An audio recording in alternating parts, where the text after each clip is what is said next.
मैं उसके सामने खड़ा उसकी आंखों में आंखें डालकर देख रहा था। मेरी आंखें लाल अंगारे जैसी हो चुकी थीं और नसें गुस्से के मारे तन गई थीं। मुझे तो जैसे यकीन नहीं हो रहा था कि वो मुझसे ऐसी मांग भी कर सकता है, बिना किसी शर्म या लिहाज के। उसने कितनी ढिठाई से ये सब कह दिया था, और जब मुझे यकीन आया तो मैंने घूंसा उसके चेहरे पर जड़ दिया। उसे शायद उम्मीद नहीं थी कि मैं इस तरह से रिएक्ट करूंगा, इसीलिए वो जमीन पर गिर पड़ा। फिर उठते ही उन्होंने कहा कि अब मेरी कीमत दोगुनी हो गई है। पहले सिर्फ एक रात की बात की थी, अब 2 रात के लिए मुझे तुम्हारी बीवी चाहिए होगी, और अगर तुमने मुझ पर दोबारा से हाथ उठाया तो 2 से 3 रातें कर दूंगा, और फिर इसी तरह से बढ़ाता चला जाऊंगा। उसने अपनी उंगली मेरे लाल पड़े चेहरे की ओर उठाई और मैं और भी लाल हो गया था। मैंने कहा, तुम्हारा दिमाग तो खराब नहीं हो गया ना? तुम होश में तो हो ना? तुम मुझसे किस तरह की मांग कर रहे हो, घटिया इंसान। वो कहने लगा, खुद ही तो कह रहे थे कि मुझे तुम्हारी हर शर्त मंजूर है, और मेरी यही शर्त है। और तुम जानते हो ना कि मैं कितना जिद्दी इंसान हूँ। एक बार जो बात अपने मुंह से निकाल दूं, उसे पूरा करके ही रहता हूँ। तुम जानते हो कि मेरे सामने तुम इनकार नहीं कर सकते, वरना तुम्हारी सारी जिंदगी की कमाई मिट्टी में मिल जाएगी, और ऐसी औरत तुम्हारे पास भला क्यों रहेगी जिसकी जेब में एक ढेला तक ना हो। ये सब कुछ तुम्हारा हो सकता है, बस 2 रात की ही तो बात है, और 2 रातें भी तुम्हारी बेवकूफी की वजह से, वरना मैं तो सिर्फ एक रात के लिए मांग रहा था। वो कमीनेपन से हंसा था और मैं अंदर तक जल के राख हो गया। मुझे आज पहली बार अपनी बेबसी पर रोना आ रहा था। इस कंपनी को खड़ा करने में मैंने 10 साल लगाए थे, और मेरे सामने खड़ा इंसान मेरा पार्टनर था, जिसके साथ मिलकर मैंने इसकी नींव रखी थी। मगर तब मैंने उस पर आंखें मूंद करके विश्वास किया था, इसीलिए मेरे सारे दस्तावेज उसी के पास थे, और उसने मेरे इस भरोसे का इतना गलत फायदा उठाया कि मुझसे उन पर साइन करवा कर कंपनी के सभी शेयर अपने नाम पर करवा लिए। और जब मैं 5 साल बाद अपनी मंजिल पर पहुंच गया तो उसने मुझे मुंह के बल गिरा दिया। वो मेरा दोस्त था, मगर वो इतनी घटिया होगा मैंने कभी सोचा नहीं था।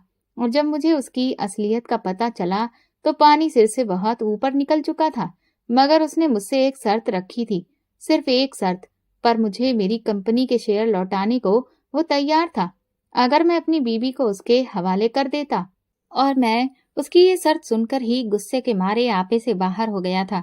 मैं इतना बेगैरत इंसान नहीं था कि अपनी जान से प्यारी बीवी को उसके हवाले कर दूं। कोई भी मर्द इतना बेगैरत नहीं होता, और मेरा ये रिएक्शन बिल्कुल जायज था। मगर उसने मेरे घूसे का जवाब एक रात और बढ़ाकर दिया था, और मैं उसे बेबसी से गुस्से से देख रहा था। काश कि मैंने उस पर इस तरह से भरोसा ना किया होता। मगर अब शायद हर चीज रेत की तरह मेरी मुट्ठी से निकलने वाली थी। मेरे ताश के पत्तों के बना अपना सपना बस बिखरने ही वाला था, क्योंकि मैं किसी भी कीमत पर उसकी ये घटिया शर्त नहीं मान सकता था। भला मैं अपनी ईशा को उसके हवाले कैसे कर सकता था? नहीं, कभी नहीं। और चाहे मैं सड़क पर ही क्यों ना आ जाऊं, मैं कभी भी किसी मर्द की गंदी नजर अपनी ईशा पे नहीं पड़ने दूंगा। मैंने दिल में एक इरादा किया और उसे भी धमकी दी, खबरदार जो आइंदा अपनी गंदी जुबान से मेरी बीवी का नाम भी लिया। और रही बात इस कंपनी के शेयर्स की, तो मैं तुम्हें कोर्ट में ले जाऊंगा और वहीं पर हमारी बात होगी, क्योंकि सिर्फ एक दस्तखत के आधार पर तो सब कुछ अपने नाम करवा लेना इतना आसान नहीं है। मैंने उसे चुनौती दी थी, और वो ठहाका लगाकर हंसने लगा। कहने लगा, मेरी जान, मैंने कोई कच्ची गोलियां नहीं खेली हैं, बल्कि पक्का काम किया है। तुम जिससे कोर्ट में चाहे चले जाओ, मेरी तरफ से खुली छूट है। मगर तुम्हें घुटनों के बल मेरी तरफ ही आना पड़ेगा, और फिर मेरी इस पेशकश को स्वीकार करना ही होगा, क्योंकि तुम्हारे पास और कोई दूसरा रास्ता नहीं है। मैं जानता हूँ कि सिर्फ 2 रातों के लिए तुम सड़क पर आना बर्दाश्त नहीं करोगे। बस जरा ही सी तो कुर्बानी है, ऐसा भी क्या कर लूंगा मैं 2 रातों में उसके साथ। वो आखिर में बड़े ही जोर से बेशर्मी से हंसने लगा, और मेरा बस नहीं चल रहा था कि उसके साथ क्या कर डालूं, या फिर अपना ही सर दीवार में मार लूं। मैं गुस्से से फनफनाता हुआ वहां से निकल पड़ा, क्योंकि अगर मैं कुछ देर और उसके सामने रहता, उसकी शकल देखता तो शायद गुस्से के मारे उसका कत्ल ही कर देता। मगर ये तो तय था कि मैं उसकी गीदड़ भभकियों में आने वाला नहीं था। आखिर कोई तो तरीका होगा, मगर शायद ये मेरी खुशफहमी थी और शायद मुझे आखिर में उसके आगे झुकना ही था। इस बात से बेखबर मैं गुस्से से तेज रफ्तार से गाड़ी चला रहा था। मेरा गुस्सा और जुनून बढ़ता जा रहा था और मैं जानता था कि मैं इस जुनून को कौन ठंडा कर सकता है, और मैं उसी के पास जा रहा था। मैं जब घर पहुंचा तब तक मेरा चेहरा सफेद पड़ चुका था। ईशा चिंतित होकर मेरी तरफ आई और मेरा कोट उतारा। कहने लगी, क्या बात है, लगता है आज ऑफिस में कुछ ज्यादा ही काम था, मुझे तो भूलते ही जा रहे हो। उसने हल्का सा सिकवा किया। मैंने कहा, तुम कोई भूलने वाली चीज हो? तुम तो मेरी जिंदगी का असल खजाना हो। तुमसे बढ़कर मुझे किसी चीज से लगाव या प्यार नहीं। उसने कहा, क्या हो गया है आज आपको? आज तो बड़ा प्यार आ रहा है मुझ पे। मैंने उसे दोनों कंधों से थाम कर अपने पास खींचा, उसके चेहरे पर अपने दोनों हाथ रखे और उसका माथा चूम लिया। मैंने कहा, तुम ही मेरे सुकून का जरिया हो। तुम्हारे बिना जीने की बात मैं सोच भी नहीं सकता। मेरी आंखें फिर से लाल होने लगी थीं। ऐसा लग रहा था जैसे अभी छलक पड़ेंगी। वो चिंता से मेरे माथे को छूने लगी और बोली, क्या हो गया है आयुष? मुझे बताओ, कुछ हुआ है क्या?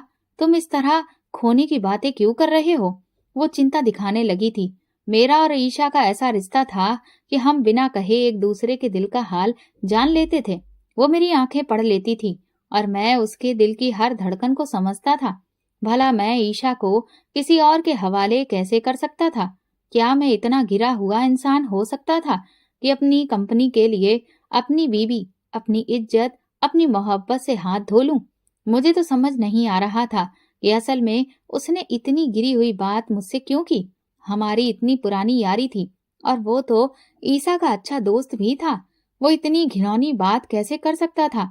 मैं ईशा को देख रहा था और सोच रहा था कि राहुल के बारे में उसे क्या कहूं।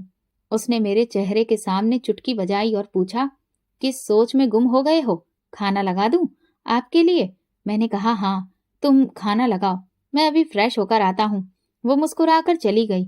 अगर मैं ईशा को बता देता कि राहुल ने कितनी घिनौनी मांग रखी है तो शायद वो मुस्कुराना भूल जाती और इसी वक्त गुस्से में आकर उसे एक जोर का थप्पड़ मारती। मगर मैं ईशा को अभी कुछ बताना नहीं चाहता था, क्योंकि मैं राहुल की बात कभी भी मानने वाला नहीं था। यही मेरी सोच थी। लेकिन जो इंसान सोचता है वैसा हकीकत में हो जाए, ये जरूरी तो नहीं। कभी कभी हकीकत हमारी सोच से परे और बहुत उल्टी होती है और हम बस हाथ मलते रह जाते हैं। मुझे नहीं पता था कि मैं ईशा को कब से इतना चाहने लगा था। ऐसा लगता था जैसे वो मेरी नसों में जिंदगी बनकर दौड़ने लगी हो। हम एक साथ कॉलेज में पढ़ते थे। वो इंग्लिश डिपार्टमेंट की स्टूडेंट थी और मैं और राहुल बिजनेस डिपार्टमेंट के थे। हम तीनों की आपस में बहुत गहरी दोस्ती थी। लेकिन मेरा और ईशा का रिश्ता दोस्ती से बढ़कर कुछ और था। ऐसा रिश्ता जो दिखाई नहीं देता था मगर फिर भी सबको नजर आने लगा था। जब कॉलेज की फेयरवेल पार्टी में मैंने ईशा को एक गुलाब दिया तो वो बोली, कॉलेज छोड़ने के बाद हम एक दूसरे को नजर नहीं आएंगे, शायद तुम मुझे भूल ही जाओ। वो जैसी हल्की नाराजगी से बोली थी और मैंने उसका हाथ पकड़ लिया। वो हैरान हुई। मैंने कहा, ये हाथ मैं हमेशा के लिए थामना चाहता हूँ। इसे तुम्हारे पापा से मांगना चाहता हूँ। अगर तुम्हें एतराज ना हो तो मेरी बात को वो एकदम से शर्माई और बोली, फ्लर्ट कर रहे हो मुझसे? हम तो दोस्त हैं ना। मैंने कहा कि मैंने तुम्हें कभी दोस्त नहीं समझा, बल्कि तुम मेरी दोस्त से बहुत आगे बढ़कर मेरी जिंदगी का हिस्सा बन चुकी हो। मैं तुम्हें अपनी जिंदगी में शामिल करना चाहता हूँ और तुम्हें जिंदगी में शामिल करना हो उसे फ्लर्ट नहीं, उससे इश्क किया जाता है। वो एकदम से शर्मा गई। यूं हमारे कॉलेज के दिन खत्म होते ही हमारी मोहब्बत की शुरुआत हो गई। राहुल ये बात नहीं जानता था, क्योंकि मैं उसे तब बताना चाहता था जब मेरी और ईशा की सगाई पक्की हो जाती। ये उसके लिए सरप्राइज होने वाला था, क्योंकि मैंने अपनी मोहब्बत की चर्चा कभी किसी से नहीं की थी। बस अपने दिल के निचले खानों में इसे दबा कर रखा था। कॉलेज के बाद मेरा और राहुल का साथ मिलकर बिजनेस करने का प्लान था। हम दोनों ही बहुत काबिल स्टूडेंट थे हमारी आंखों में कुछ करने के ख्वाब थे, एक बहुत बड़े बिजनेसमैन के सपने थे और हमारी दोस्ती भी गहरी थी। इसीलिए हमने अपने एक छोटे से बिजनेस की शुरुआत पहले ऑनलाइन की थी, क्योंकि प्रॉपर्टी खरीदने के लिए हमारे पास पैसे नहीं थे। हमने सोचा था पहले एक वेबसाइट बनाकर उस पर अपना बिजनेस फैलाएं और फिर अपनी एक कंपनी बनाएंगे और उसे और भी बड़ा करेंगे। इस दौरान ईशा के साथ मेरी मुलाकातें होती रहीं। मैंने उसे यकीन दिलाया था कि 1 साल के अंदर अंदर उसे अपना बना लूंगा। तब तक मेरा बिजनेस भी खुद चल जाएगा और ईशा के घर वालों के पास इनकार करने की वजह भी नहीं होगी कि लड़का बेरोजगार नहीं है। हम अक्सर गेट टुगेदर भी रख लेते थे। मैं, राहुल और ईशा महीने में एक बार कहीं न कहीं साथ मिलते और खूब मस्ती करते थे। मुझे कभी कभी लगता कि राहुल को बता देना चाहिए, मगर मैं डायरेक्ट सगाई में उसे बुलाकर सरप्राइज देना चाहता था। और ठीक 1 साल बाद आखिरकार मैंने ये कारनामा कर ही लिया और ईसा के साथ मेरा रिश्ता पक्का हो गया। हमारी साइट भी चलने लगी थी और ऑनलाइन काफी सारे ऑर्डर्स मिलने लगे थे। मैं और राहुल दिन रात मेहनत कर रहे थे और अब तो मुझे अपना भविष्य उज्जवल दिखाई दे रहा था। ऊपर से ईशा को पाने की खुशी से मैं हर समय अपने होठों पर मुस्कान लिए रहता।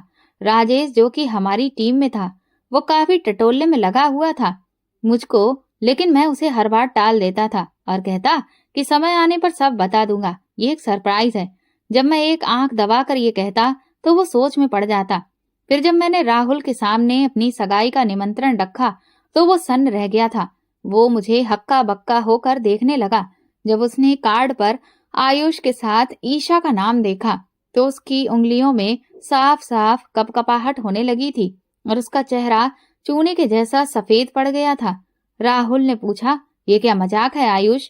मैंने उसे मुस्कुराते हुए देखा और एक आंख दबाई, फिर कहा कि ईशा मेरी जिंदगी की सबसे बड़ी हकीकत है, सबसे बड़ी ख्वाहिश जो पूरी होने के करीब है, और मैं तुम्हें सरप्राइज देना चाहता था। कैसा लगा मेरा सरप्राइज? कुछ क्षणों के लिए वो बिल्कुल चुप होकर मुझे देखता रहा। मैंने उसके चेहरे के सामने चुटकी बजाई और कहा, क्या हो गया? सांस क्यों अटक गई? उसने कार्ड मेज पे पटक दिया और कहा, मुझे तुम्हारा ये मजाक बिल्कुल पसंद नहीं आया। उसका चेहरा बिल्कुल सख्त था और वो मुंह दूसरी तरफ करके कंप्यूटर पे काम करने लगा। मैंने उसके कंधे पे झुकते हुए कहा, सॉरी यार, गलती हो गई। इस तरह मुंह तो मत फुलाओ। ईशा कोई तुम्हारी गर्लफ्रेंड तो नहीं थी जो मैंने तुमसे छीन लिया। मैंने ये बात मजाक में कही थी, मगर उसका चेहरा एकदम से लाल हो गया था। वो गुस्से के मारे मुझे देखने लगा और फिर अचानक खड़ा होकर मेरे सामने आ गया। उसने कहा, अगर मैं कहूँ कि मुझे ईशा पसंद है तो क्या तुम उसे छोड़ दोगे? क्या तुम मेरी बात मान लोगे?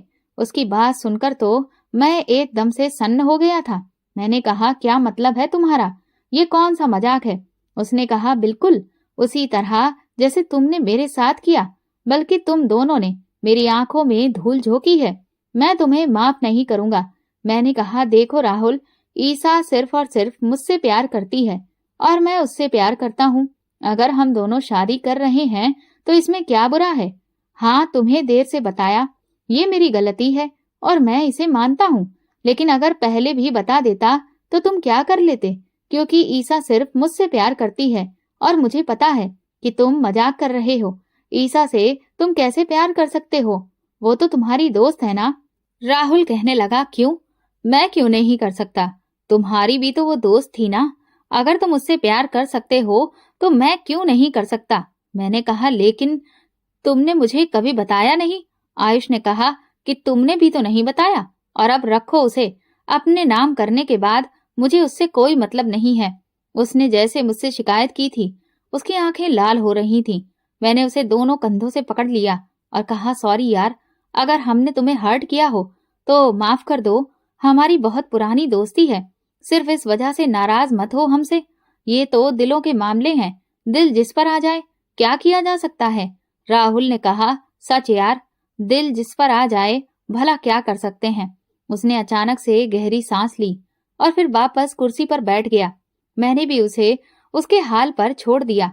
सोचा था कि खुद ही उसका ये हाल ठीक हो जाएगा, क्योंकि वो काफी भावुक इंसान था। एक बार नाराज होता तो फिर अगले ही पल खुद ही मान भी जाता था। मैं वहां से चला गया। अगले हफ्ते जब मैंने ईशा को अपने नाम की अंगूठी पहनाई, तब राहुल भी वहां था और हमें देखकर मुस्कुरा रहा था। मैंने चैन की सांस ली कि चलो, उसका मूड ठीक हो गया है। वो बड़ा ही भावुक लड़का था और वैसे भी थोड़ा फ्लर्ट टाइप का था। कॉलेज में उसकी 2-3 लड़कियों से दोस्ती थी और फिर अफेयर भी चला। लेकिन मैं सीधा साधा था। मुझे सिर्फ ईशा में दिलचस्पी थी, इसीलिए राहुल के लिए मुझे ज्यादा दुख नहीं हुआ था। राहुल ने भी इसके बाद ईशा का जिक्र नहीं किया था कि वो ईशा में इंटरेस्टेड था। हमने ईशा से भी इस बात को छुपाया। इस तरह हमारी सगाई 1 साल तक चली और हमारी मोहब्बत और भी गहरी हो गई। हम जल्द से जल्द एक दूसरे को पाना चाहते थे, लेकिन मैंने ठान लिया था कि जब तक अपने सपने पूरे नहीं कर लूंगा, अपनी कंपनी नहीं बना लूंगा, मैं ईशा से शादी नहीं करूंगा। फिर वक्त गुजरता रहा और मैं दिन रात मेहनत करता रहा। राहुल भी मेरे साथ था। उसके बाद ईशा का उसने कभी जिक्र भी नहीं किया था और मैं भी नॉर्मल हो गया था और रिलैक्स भी, क्योंकि मुझे लगता था कि राहुल को ईशा से कुछ समय के लिए लगाव हुआ था, जैसे पहले दूसरी लड़कियों के साथ होता था। और जब मैंने अपनी कंपनी के लिए अपनी सारी जमा पूंजी लगाकर उसे एक बिल्डिंग की शक्ल में डाल दिया और हमारा काम चलने लगा, तब मैंने आधिकारिक रूप से ईशा को शादी के लिए प्रपोज किया। हमारी सगाई 4 साल तक चली थी और इन 4 सालों में हमारा रिश्ता और भी मजबूत हो गया था। इतने लंबे इंतजार के बाद आखिरकार मैंने उसे पा ही लिया था। जब वो दुल्हन बनकर मेरे पास आई तो मैं तो उसमें खो सा गया था। वो इतनी खूबसूरत थी और मेरी किस्मत में लिख दी गई थी। मैं राहुल को भी अपनी शादी पे इनवाइट किया था और वो बिल्कुल चुपचाप सा था, न ज्यादा मुस्कुरा रहा था और ना ही ज्यादा दुखी था। बस अंदर तक उतरती निगाहों से मुझे और ईशा को देख रहा था। मैंने उसे ज्यादा नोटिस नहीं किया क्योंकि मेरा पूरा ध्यान ईशा की तरफ था, जो कि किसी अप्सरा से कम नहीं लग रही थी। हमारी शादीशुदा जिंदगी की शुरुआत बेहद रोमांटिक अंदाज में हुई थी। मेरी मोहब्बत पाकर वो और भी ज्यादा खूबसूरत हो गई थी और मैं तो खुशी से फूला नहीं समा पा रहा था। मैं 1 महीने के लिए अपनी कंपनी राहुल के हवाले करके ईशा के साथ हनीमून पर चला गया।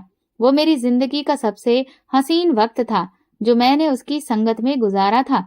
इस दौरान मुझे बिल्कुल भी पता नहीं था कि कंपनी में मेरे पीछे क्या हो रहा है। मैंने सारे सीक्रेट और जरूरी दस्तावेज मेरे पड़े हुए थे और मुझे राहुल पर पूरा भरोसा था। जब मैं 1 महीने बाद वापस आया तो राहुल का रवैया कुछ बदला बदला सा था। शायद वो मुझे खुश देखकर उदास लग रहा था। मैंने कहा, राहुल, अब तुम्हें भी शादी कर लेनी चाहिए। आखिर कब तक तुम ऐसे कुंवारे रहोगे? ये कंपनी हम दोनों की है। हम अच्छे से अच्छा खासा मुनाफा भी कमा रहे हैं। अब तुम्हें भी अपना घर बसाने की सोचनी चाहिए। मैंने बड़े प्यार से कहा था, लेकिन उसने मुझे कंधे से झटकते हुए कहा, हर कोई तुम्हारी तरह खुशकिस्मत नहीं होता। मैंने कहा, कब तक ये बात अपने दिल में रखोगे? तुम्हें लड़कियों की कोई कमी थोड़ी है। एक से बढ़कर एक लड़की मिल जाएगी तुम्हें। मैंने उसे छेड़ा, मगर ना जाने क्यों उसका रवैया एकदम से बदल गया। खैर, उस समय मैंने ज्यादा नोटिस नहीं किया। उसके बाद वो जिस जिस फाइल पर मुझसे साइन करवाता रहा, मैं बिना पढ़े ही कर दिया करता था, क्योंकि पहले भी ऐसा ही होता था।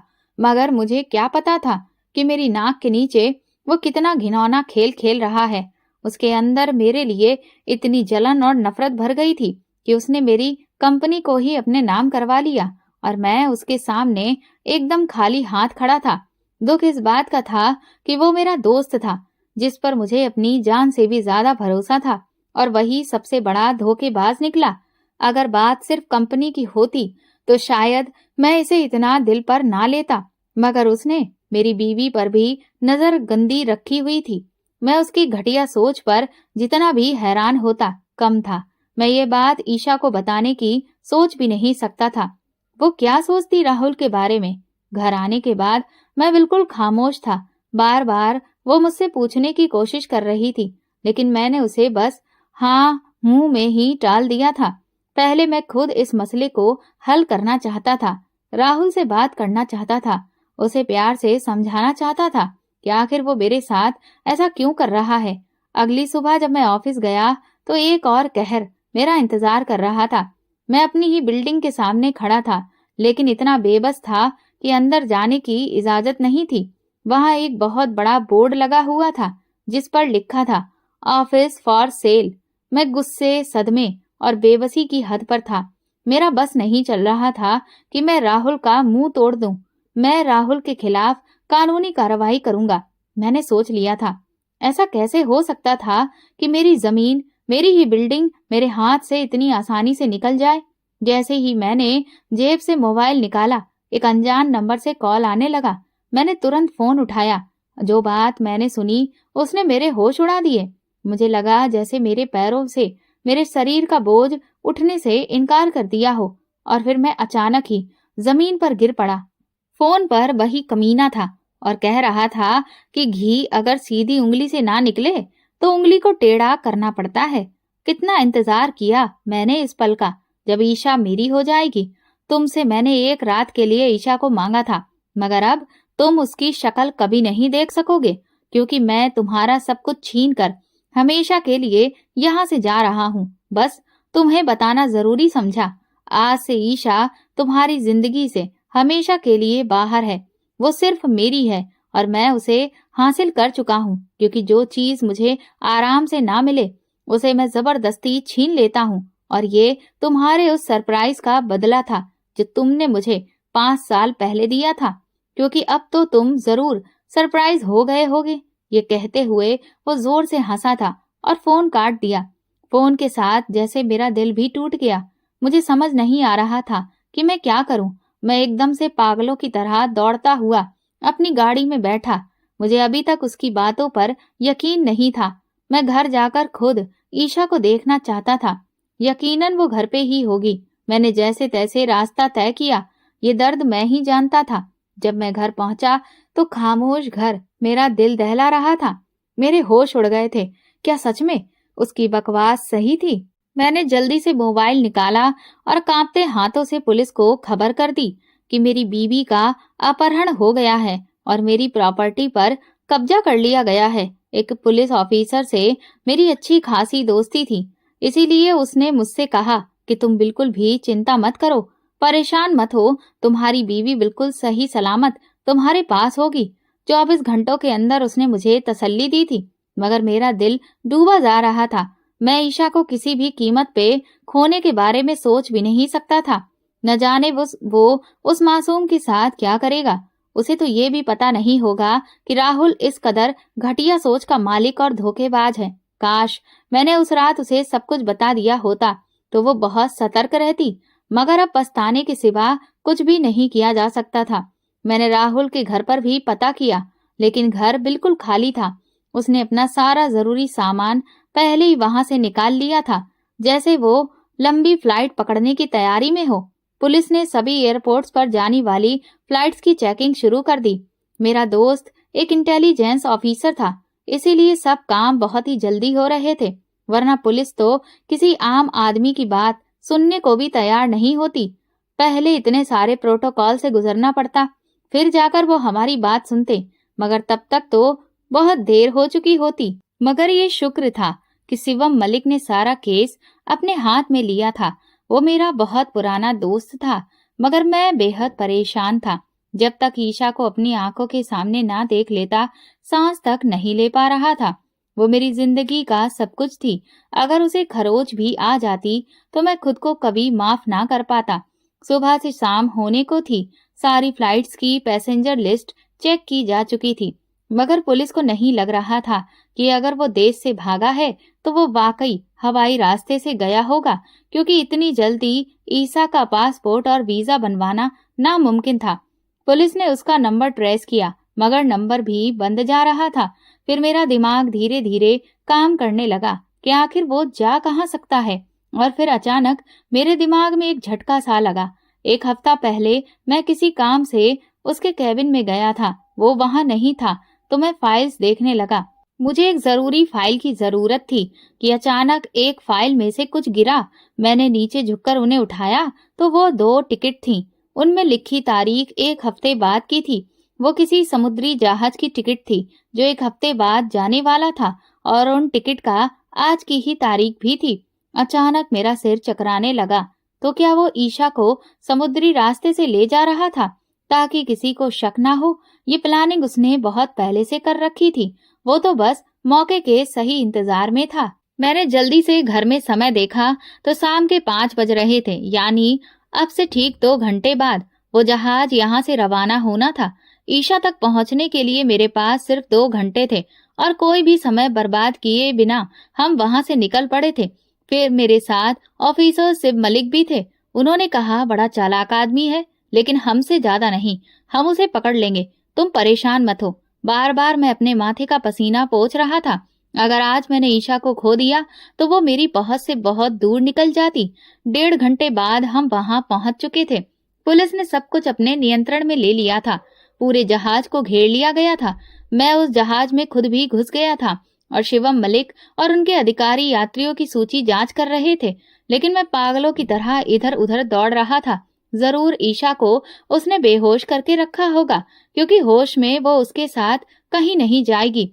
पुलिस भी बारी बारी सभी यात्रियों के कमरे चेक कर रही थी और फिर आखिरकार मैंने उसे दूर से देख लिया। उसकी आंखों पे काला चश्मा लगाया हुआ था। उसके हाथ में एक बहुत बड़ा सा ब्रीफ केस था। शायद वो अपने कमरे में जा रहा था, लेकिन उससे पहले ही मैंने पीछे से उस पर हमला कर दिया।